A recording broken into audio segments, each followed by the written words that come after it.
Shalom Bapak Ibu Jemaat yang dikasihi oleh Tuhan. Kita bersyukur pada pagi hari ini bersama-sama kita akan memulai persekutuan Komisi Usia Emas. Mari bersama kita memasuki persekutuan ini dengan penuh syukur, dengan penuh sukacita, dan bersama-sama kita memuji Tuhan. Mari bersama mengawali persekutuan kita pada pagi hari ini. Saya mengundang kita semua untuk bersama-sama menaikkan syukur di hadapan Tuhan dengan pujian Kau yang terindah.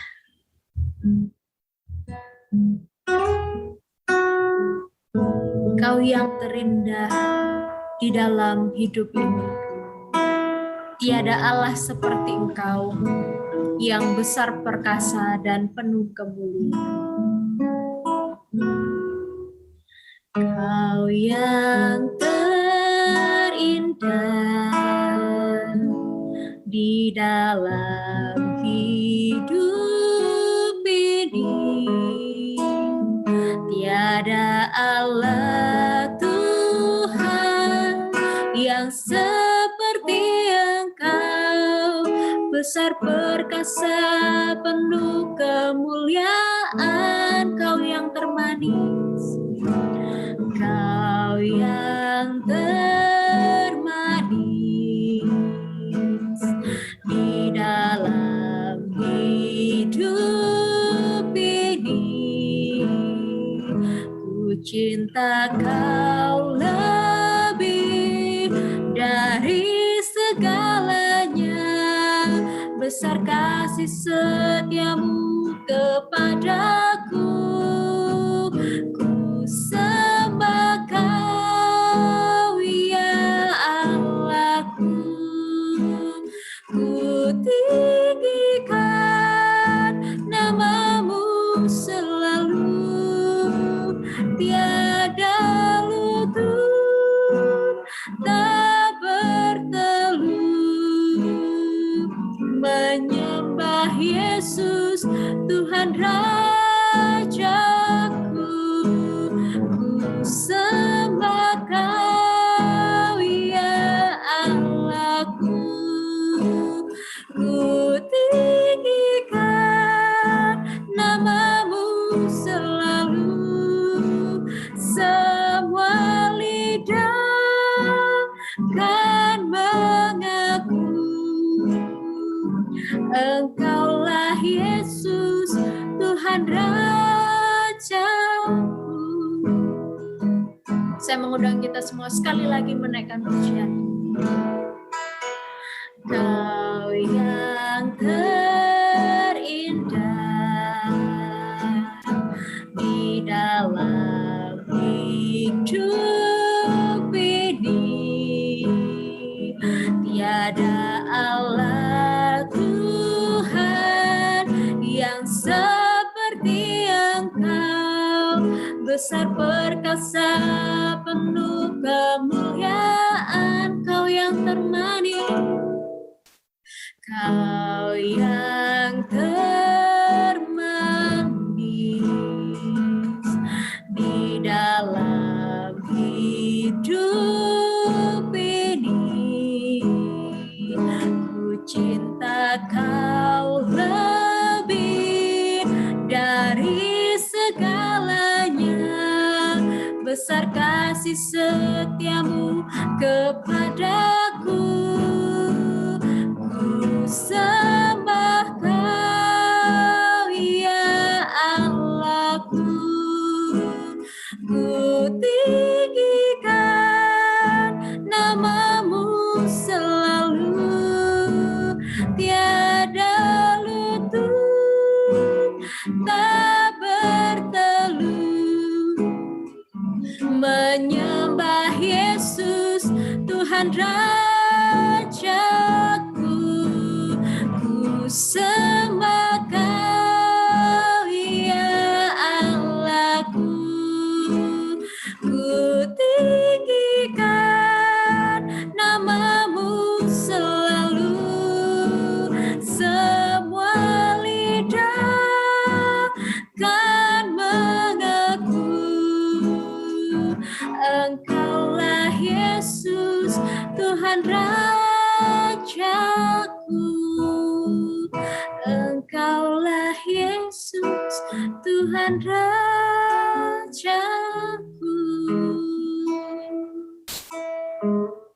Kita bersyukur memiliki Allah yang luar biasa dan Allah yang penuh kasih kepada setiap kita.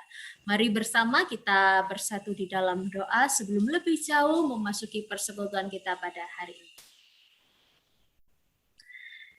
Ya Tuhan Allah Bapa kami sungguh bersyukur untuk setiap anugerah Tuhan yang senantiasa kami rasakan dalam kehidupan kami hari lepas hari. Kami bersyukur ketika Tuhan memberikan kepada kami kesempatan untuk boleh memasuki persekutuan usia emas pada bulan ini. Kami percaya dimanapun setiap kami berada, baik secara pribadi maupun bersama dengan keluarga kami, Tuhan ada di tengah-tengah kami dan Tuhan hadir di tengah-tengah kami, memberkati setiap persekutuan kami. Kami berdoa supaya kiranya Tuhan boleh memimpin persekutuan kami dari awal hingga selesai, sehingga setiap kami menerima berkat yang berasal daripada Tuhan di dalam persekutuan ini, bahkan juga di dalam perenungan firman. Terpujilah nama Tuhan. Di dalam nama Tuhan kami Yesus Kristus, kami berdoa dan kami bersyukur. Amin. Bapak Ibu yang dikasih oleh Tuhan, pada hari ini kita akan bersama-sama merenungkan satu tema, yaitu pakai aku menjadi saluran berkat-Mu. Kita juga diingatkan kepada satu pujian yang mengatakan, pakailah aku menjadi saluran berkat Tuhan, dimanapun aku berada, kiranya aku boleh menyalurkan berkat-berkat Tuhan bagi sesama, karena Tuhan terlebih dahulu memberkati kita. Mari bersama kita menyambut firman Tuhan dengan pujian KPPK 326, jadikan aku saluran berkat.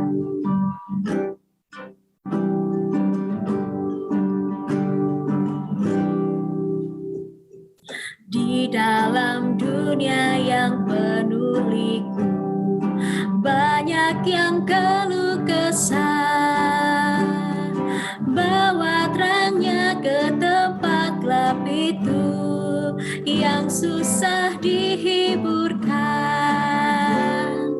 Jadikan aku saluran berkat yang memancar kasih Kristus. Dengar doaku dan jadikanku saluran berkat bagi umat-Nya. Beritakan tentang kasih Tuhan. Beritakan tentang kasih Tuhan, tentang pengampunannya. Bawalah mereka kepadanya dengan saksi hidupmu. Jadikan aku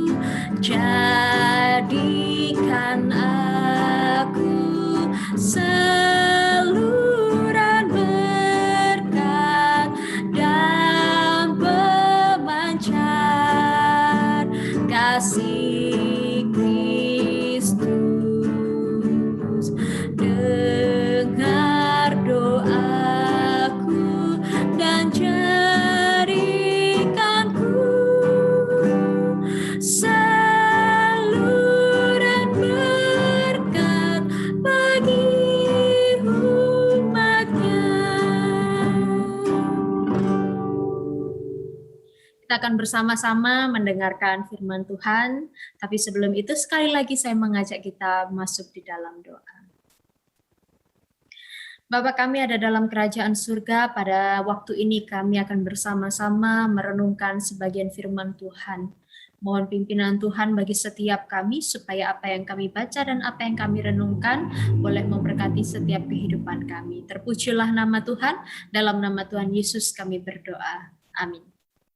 Ya, Bapak Ibu yang dikasih oleh Tuhan, hari ini kita akan bersama-sama merenungkan firman Tuhan yang didasari dari Ulangan pasalnya yang ke-15, ayatnya yang ke-7 hingga ayatnya yang ke-11. Di dalam Ulangan pasal 15 ayat 7 hingga ayatnya yang ke-11. Saya akan membacakan bagi kita semua. Demikian firman Tuhan. Jika sekiranya ada di antaramu seorang miskin, salah seorang saudaramu di dalam salah satu tempatmu, di negeri yang diberikan kepadamu oleh Tuhan Allahmu, maka janganlah engkau menegarkan hati ataupun menggenggam tangan terhadap saudaramu yang miskin itu. Tetapi engkau harus membuka tangan lebar-lebar baginya dan memberi pinjaman kepadanya dengan limpahnya, cukup untuk keperluannya seberapa ia perlukan. Hati-hatilah supaya jangan timbul di dalam hatimu pikiran dursila. Demikian, sudah dekat tahun ke-7, tahun penghapusan hutang, dan engkau menjadi kesal terhadap saudaramu yang miskin itu dan engkau tidak memberikan apa-apa kepadanya. Maka ia berseru kepada Tuhan tentang engkau dan hal itu menjadi dosa bagimu. Engkau harus memberikan kepadanya dengan limpahnya, dan janganlah hatimu berduka cita apabila engkau memberi kepadanya. Sebab oleh karena hal itulah Tuhan Allahmu akan memberkati engkau dalam segala pekerjaanmu dan dalam segala usahamu. Sebab orang-orang miskin tidak henti-hentinya akan ada di dalam negeri itu. Itulah sebabnya aku memberi perintah kepadamu demikian. Haruslah engkau membuka tangan lebar-lebar bagi saudaramu yang tertindas dan yang miskin di negerimu. Demikian jauh pembacaan firman Tuhan pada hari ini. Bapak, Ibu, Saudara yang dikasihi oleh Tuhan, dulu ketika saya sempat tinggal di Pacet sebagai mahasiswa, kami mahasiswa seringkali melakukan pelayanan di daerah gunung, ya, Pacet naik sedikit begitu di daerah gunung. Dan di daerah gunung itu kalau kita berjalan-jalan kita akan mendapati banyak sekali paralon-paralon atau selang-selang yang ada di tembok-tembok gunung. Nah, ternyata selang-selang dan paralon-paralon itu bukan digeletakkan begitu saja, tetapi ada fungsinya, yaitu di mana itu menjadi saluran air gunung yang kemudian dialirkan ke rumah-rumah penduduk untuk mereka pakai di dalam keseharian mereka, untuk mandi, untuk mencuci, untuk masak, minum, dan lain sebagainya, memenuhi kebutuhan harian para penduduk di daerah pegunungan di Pacet. Nah, saluran ini merupakan sebuah alat yang digunakan untuk menyalurkan atau mengalirkan sesuatu ke suatu tempat, seperti tadi air dialirkan ke rumah-rumah penduduk, atau bahkan juga merupakan alat untuk menyalurkan bantuan kepada seseorang. Bahkan di dalam kehidupan kita sehari-hari, sebuah saluran itu menjadi satu hal yang penting. Coba perhatikan di dalam tempat tinggal kita masing-masing, ada berapa saluran yang kita punya, entah itu saluran air, atau mungkin saluran udara, atau bahkan saluran-saluran lainnya. Tetapi bagaimana ketika kita menghadapi masalah, misalkan saluran itu tersumbat, pasti itu akan menjadi masalah di dalam kehidupan kita sehari-hari, karena dari saluran itulah kita mendapatkan sesuatu yang kita butuhkan. Pada hari ini kita belajar mengenai saluran berkat. Jadikan aku saluran berkat-Mu di dalam Ulangan pasalnya yang ke-15 yang sudah kita baca tadi. Kalau kita memperhatikan di ayat, mulai dari ayatnya yang pertama dalam pasal 15 ini, sesungguhnya pasal ini berperikop atau berbicara tentang tahun penghapusan hutang di dalam perikopnya, tahun penghapusan hutang. Nah, ternyata pembahasan di dalam Ulangan pasal 15 ayat 1 sampai ayatnya yang ke-11 ini berkaitan dengan yang namanya tahun Yobel atau perayaan keagamaan di tahun ke-50 yang disebut sebagai tahun Yobel.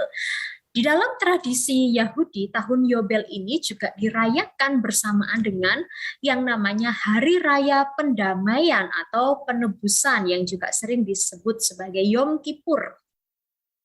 Hari Raya Pendamaian. Nah, setiap kali tahun Sabat atau tahun yang ketujuh, maka harus dilakukan oleh umat Israel seperti ketetapan yang sudah Tuhan sampaikan kepada umatnya. Di antaranya seperti yang kita banyak ketahui, di mana di tahun ketujuh atau tahun Sabat itu kita harus, maksudnya masyarakat atau umat Israel itu harus menghentikan segala pekerjaan ladang atau pekerjaan tanah. Yaitu tahun itu harus menjadi tahun perhentian penuh bagi tanah yang biasanya dibajak, bagi tanah yang biasanya digarap di dalam sebuah bentuk kebun-kebun atau ya yang dipakai untuk memenuhi kebutuhan harian. Dan pada tahun Sabat itu tidak boleh lagi dikerjakan, tidak boleh lagi dibajak, dan tidak boleh lagi menabur. Dan hasil tanah yang tumbuh dengan sendirinya itu adalah diperuntukkan bagi orang-orang yang miskin, yang mungkin tidak punya ladang, tidak punya kebun, supaya mereka dapat mengambil hasil dan memakannya. Dan pada tahun itu juga diadakan perayaan atau peringatan yang disebut dengan penghapusan hutang. Hal ini dilakukan bagi orang-orang kaya kepada orang-orang miskin atau masyarakat yang tidak mampu. Mungkin orang-orang ini adalah yang memiliki hutang kepada orang-orang yang kaya, dan pada tahun ini hutang-hutang itu harus dihapuskan. Maka dari itu ada yang dinamakan tahun penghapusan hutang. Juga yang dilakukan adalah pembebasan. Maksudnya pembebasan di sini adalah bagi orang-orang yang menjual dirinya sebagai budak karena suatu hal dia tidak bisa membayar, kemudian dia menjual dirinya untuk dijadikan budak, dan pada saat itu harus ada kemerdekaan bagi budak Ibrani. Dan pada tahun ke-7, budak itu harus dilepaskan. Dan ketika budak itu dilepaskan, dia tidak boleh dilepaskan begitu saja tanpa punya apa-apa. Tetapi sang tuan harus memberikan bekal, berkat, baik itu berupa misalkan kambing domba atau sebagian dari apa yang dimiliki oleh tuan itu yang diberikan kepada hambanya atau kepada budaknya. Bapak Ibu Saudara yang dikasihi oleh Tuhan, Tuhan Allah menyampaikan hal yang seperti ini secara detail kepada umat Israel yang menjadi sebuah ketetapan yang bukan hanya diperhatikan tetapi juga harus dilakukan oleh seluruh umat Israel. Supaya di dalam kehidupan umat Israel ada terjadi saling tolong-menolong, saling melengkapi, sehingga tidak ada di antara mereka yang berkekurangan sampai tidak bisa makan. Tuhan memperhatikan kesejahteraan di antara umat Israel. Kita bisa memperhatikan di ayatnya yang kedua. Di sana disampaikan di dalam firman Tuhan, karena telah dimaklumkan penghapusan hutang demi Tuhan. Apa yang dimaksudkan di dalam bagian ini? Kata penghapusan ini berasal dari Ibrani, yaitu semita. Berasal dari akar kata yang artinya melepaskan, yaitu penghapusan itu tadi, melepaskan. Kalau di dalam Keluaran pasal 23 ayat 11, kata ini digunakan untuk menunjukkan kepada tanah yang harus dibiarkan begitu ya pada tahun Sabat. Hal ini mengingatkan kenapa harus ada penghapusan hutang atau melepaskan hutang itu begitu. Karena di sini Tuhan sedang membawa umat Israel kepada perbuatan tangan Tuhan ketika Tuhan melepaskan umat Israel dari tanah perbudakan. Dan penghapusan hutang ini harus dilakukan umatnya untuk menunjukkan kasih Allah kepada umat, sehingga umat juga harus mengasihi sesamanya, sama seperti Allah mengasihi mereka.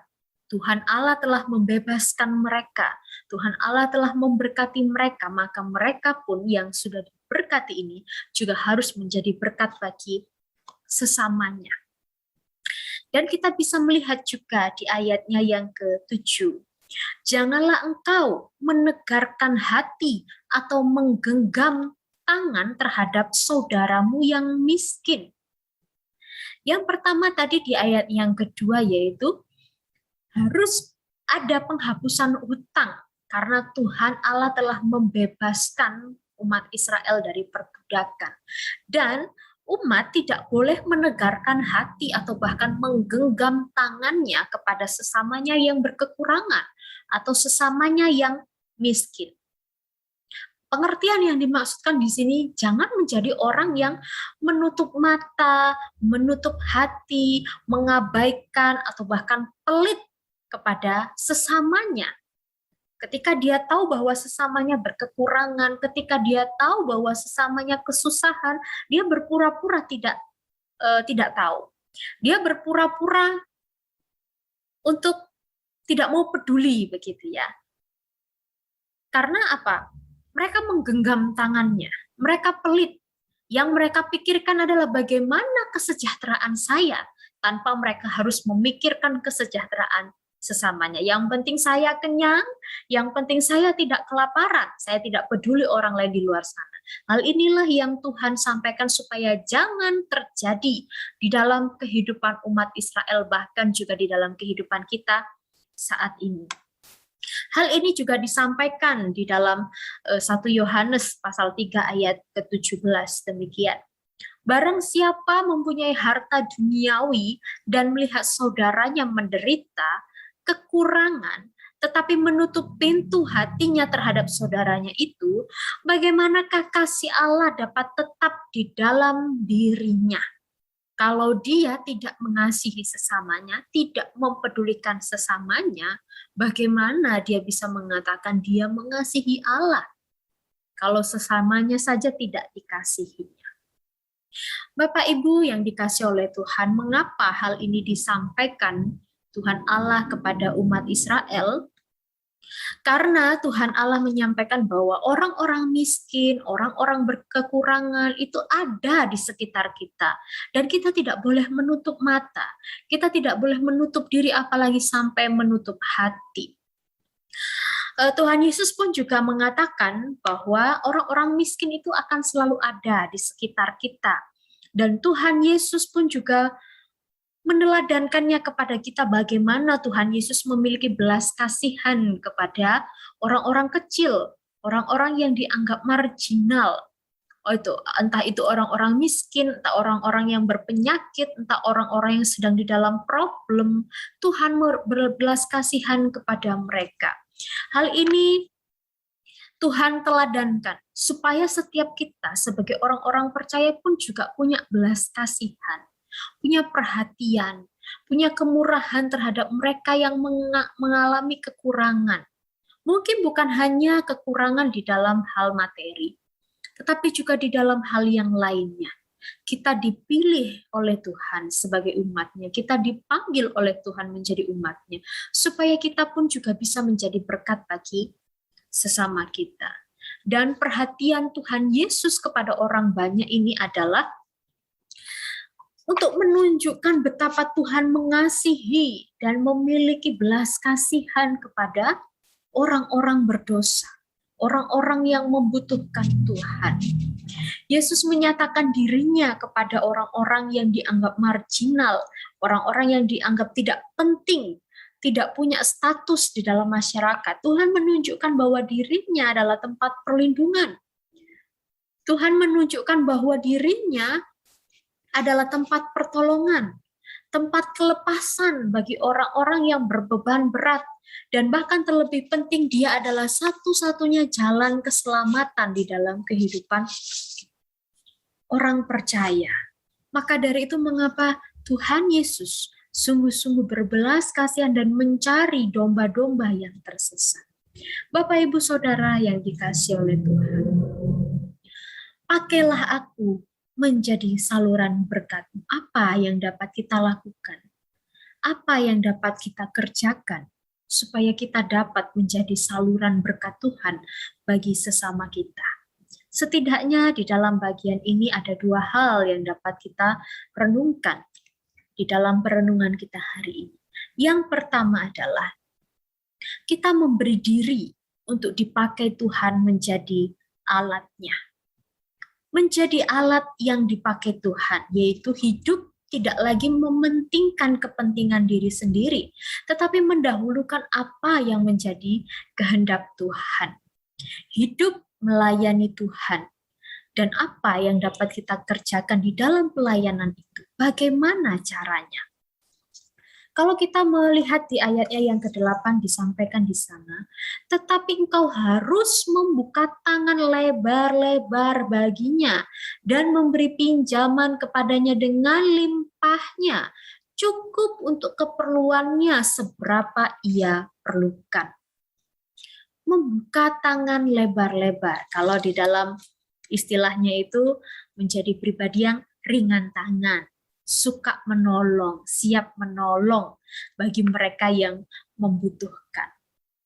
Tetapi lebih daripada itu, kita tidak menunda atau kita tidak menghambat untuk memberikan pertolongan kepada orang lain, kepada sesama kita. Bapak Ibu pernah perhatikan sungai atau aliran air yang ketika mungkin tersumbat oleh sampah atau tersumbat oleh beberapa benda begitu ya, maka dia tidak akan mengalir dengan baik, tetapi dia kemudian akan meluber, bahkan bisa menjadi bencana alam banjir di mana-mana seperti beberapa waktu ini, yang tidak hanya banjir, tetapi mungkin akan menyeret dan menenggelamkan beberapa rumah atau beberapa benda yang ada di sekitarnya. Jika kita menahan-nahan untuk memberkati orang, jika kita menunda-nunda untuk menolong orang, maka Tuhan pun akan menunda juga untuk memberkati kita. Kenapa? Karena Tuhan terlebih dahulu memberkati saya dan kita semua. Dan Tuhan menghendaki kita juga memberkati orang lain, karena kita telah terlebih dahulu diberkati oleh Tuhan. Ini yang harus bersama-sama kita perhatikan. Menjadi saluran berkat yang siap dipakai untuk menjadi alat Tuhan, memberkati sesama kita. Tidak menunda-nunda atau tidak menahan-nahan untuk memberkati dan menolong sesama kita. Yang kedua ada di ayatnya yang ke-9. Hati-hatilah supaya jangan timbul di dalam hatimu pikiran dursila. Demikian, sudah dekat tahun ke-7, tahun penghapusan hutang, dan engkau menjadi kesal terhadap saudaramu yang miskin itu, dan engkau tidak memberikan apa-apa kepadanya. Maka ia berseru kepada Tuhan tentang engkau dalam hal itu menjadi dosa bagimu. Yang kedua adalah, jangan ada pikiran jahat. Yang disampaikan di dalam bagian ini adalah sesuatu yang timbul dari hati. Kemudian kita memikir-mikirkan dan kita merasa bahwa apa yang saya dapat ketika saya harus berbagi dengan orang-orang yang membutuhkan. Apa untungnya bagi saya? Sehingga membuat kita merasa kesal, takut rugi, dan kemudian itu yang mempengaruhi pikiran kita sehingga timbullah pikiran-pikiran yang jahat. Karena apa? Karena kita harus merelakan, karena kita harus membagi atau bahkan melepaskan mungkin harta kita sebagian, mungkin apa yang kita miliki untuk diberikan kepada orang atau dipinjamkan kepada orang. Ini yang harus bersama-sama kita perhatikan di dalam kehidupan kita sebagai jemaat Tuhan dan sebagai satu tubuh Kristus. Ada satu contoh. Misalkan demikian, Bapak Ibu.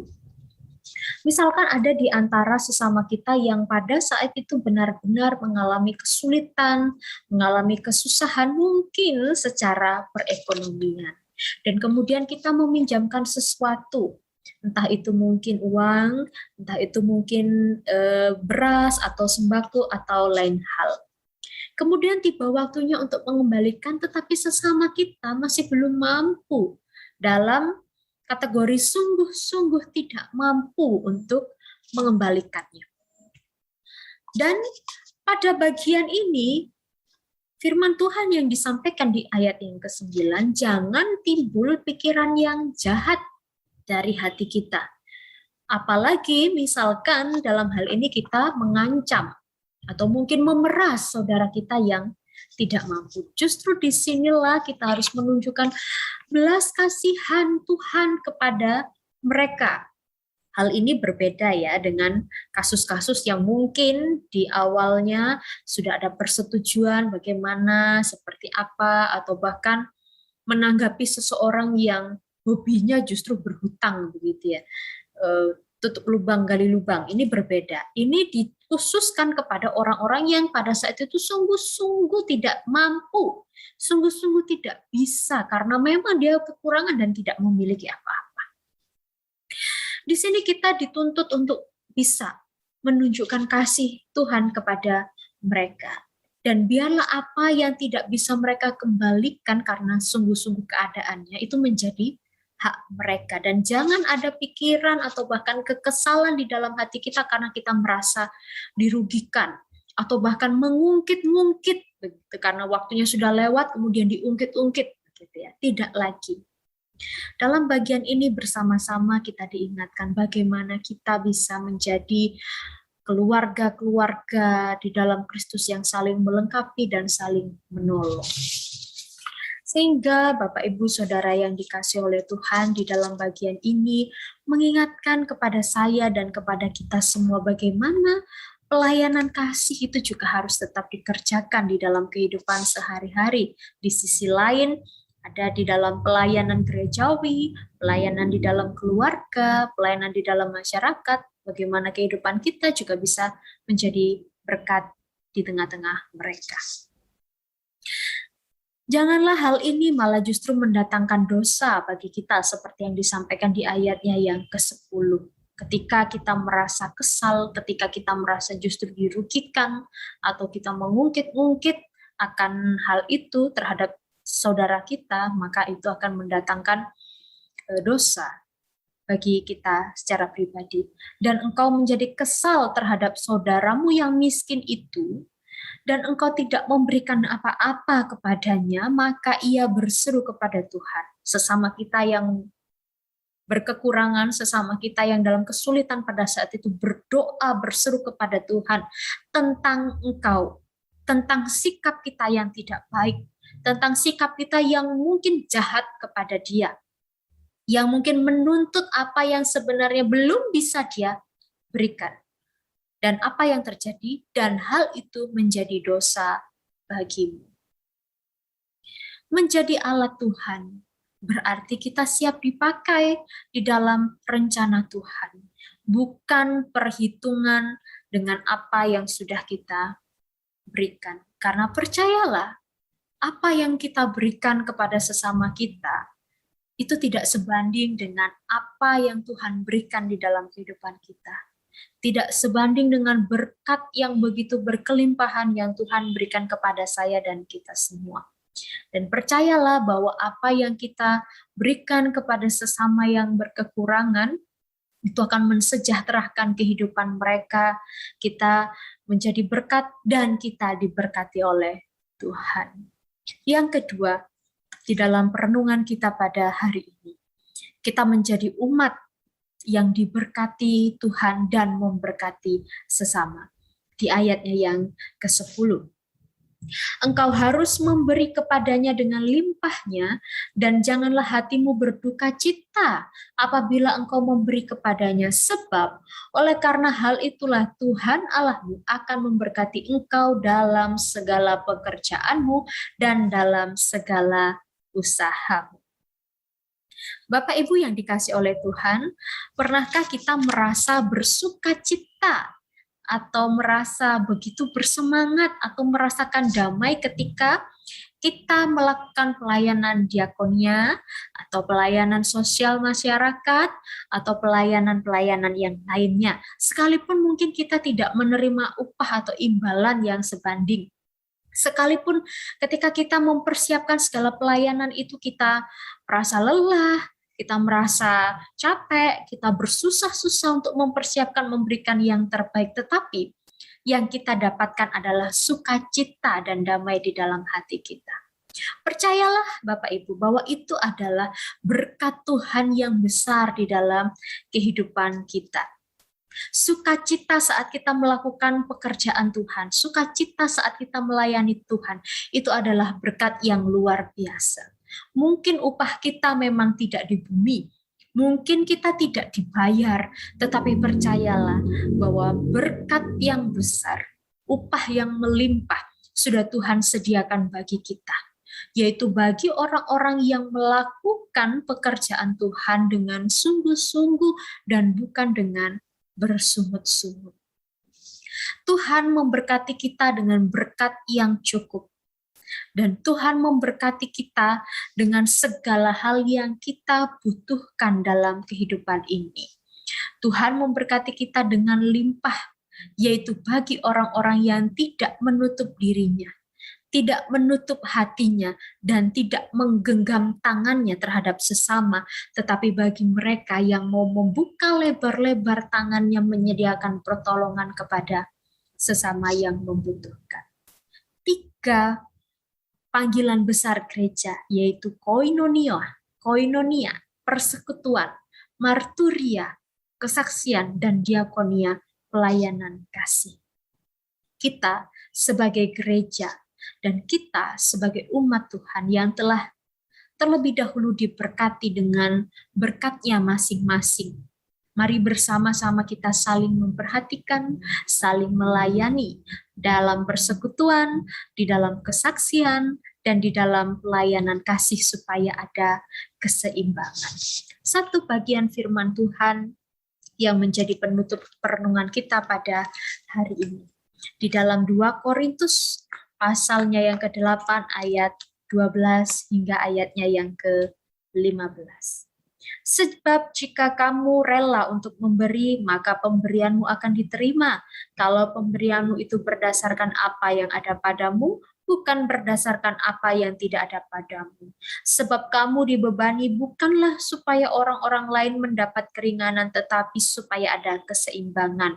Maka hendaklah sekarang ini kelebihan kamu mencukupkan kekurangan mereka, agar kelebihan mereka kemudian mencukupkan kekurangan kamu, supaya ada keseimbangan.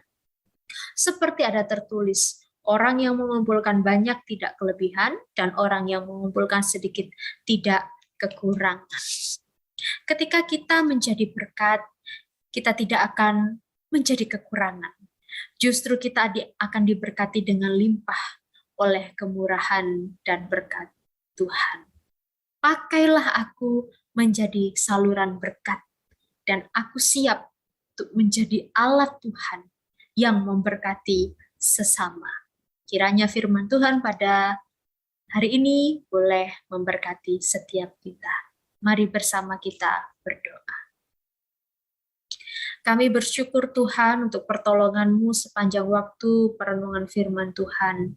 Tuhan mengingatkan kepada setiap kami bagaimana kami harus melakukan tugas tanggung jawab kami sebagai orang percaya, di mana kami terlebih dahulu menerima kasih dan anugerah Tuhan, di mana kami terlebih dahulu diberkati oleh berkat-berkat Tuhan. Kami harus menjadi umat Tuhan yang juga saling memperhatikan, saling memberkati, dan saling menolong satu dengan lainnya. Karena kami adalah satu tubuh di dalam Tuhan. Tolong pimpinlah setiap kami Tuhan, di dalam setiap langkah kehidupan kami, di dalam setiap perbuatan kami, supaya di dalam tutur kata kami, di dalam pikiran kami, dan di dalam tindakan kami adalah untuk memuliakan nama Tuhan. Dan kehadiran kami di tengah-tengah masyarakat adalah menjadi berkat, menjadi garam dan terang dunia. Terima kasih Bapa. Di dalam nama Tuhan kami Yesus Kristus, kami berdoa dan kami bersyukur. Haleluya. Amin. Mari kita berdoa. Bapa kami yang di surga, terpujilah nama-Mu ya Bapa. Terima kasih ya Tuhan atas kesempatan siang hari ini. Saat ini kami ingin mendoakan bagi pengurus lansia yang akan ada kepengurusan yang baru. Ya Bapa, biarlah kepengurusan yang baru itu mempersiapkan dan melayani dengan baik di tahun yang akan datang. juga ada komunikasi yang baik antar pengurus dengan seluruh anggota jemaat. Kami juga berdoa bagi anggota lansia, seluruh anggota lansia, agar Tuhan jauhkan dari rasa kesepian selama situasi pandemi ini, dan pimpin mereka supaya senantiasa dekat kepada Tuhan Yesus, supaya mereka mengandalkan Tuhan di dalam setiap masalah yang dihadapi. Saat ini kami juga berdoa untuk penginjilan, para misionaris dan lembaga misi yang berjuang mengabarkan tentang Yesus, walaupun sulit dan mungkin banyak kekurangan. Pimpin mereka tetap kuat dalam melaksanakan tugas karena bersandar kepadamu. Juga kami berdoa bagi para hamba Tuhan yang menjadi apologet, supaya Tuhan beri hikmat di dalam menjelaskan firman Tuhan. Terima kasih ya Bapa. Dalam nama Tuhan Yesus kami sudah berdoa. Baik Bapak Ibu yang dikasihi oleh Tuhan, kita akan bersama-sama mengakhiri persekutuan usia emas pada hari ini. Mari sekali lagi kita berdoa dan memohonkan berkat yang berasal daripada Tuhan. Tuhan Allah Bapa kami yang bertata dalam kerajaan surga, kami bersyukur untuk persekutuan kami pada hari ini yang telah Tuhan pimpin dari awal sampai akhir. Kami bersyukur untuk waktu-waktu yang boleh bersama-sama kami pergunakan untuk memuji Tuhan, untuk menaikkan doa syafaat, bahkan juga untuk merenungkan sebagian firman Tuhan. Kiranya apa yang disampaikan di dalam perenungan hari ini boleh senantiasa kami lakukan, karena Tuhan memberkati kehidupan kami terlebih dahulu. Oleh karena itu kami juga harus menyalurkan berkat-berkat yang telah kami terima dari Tuhan kepada sesama kami yang membutuhkan. Terima kasih Bapak, terima kasih. Inilah setiap kami. Kiranya kasih karunia dan damai sejahtera dari Allah Bapa kita dan dari Tuhan kita Yesus Kristus, persekutuan kita di dalam Allah Roh Kudus memberkati kita mulai dari saat ini sampai selama-lamanya. Amin. Tuhan Yesus memberkati kita semua.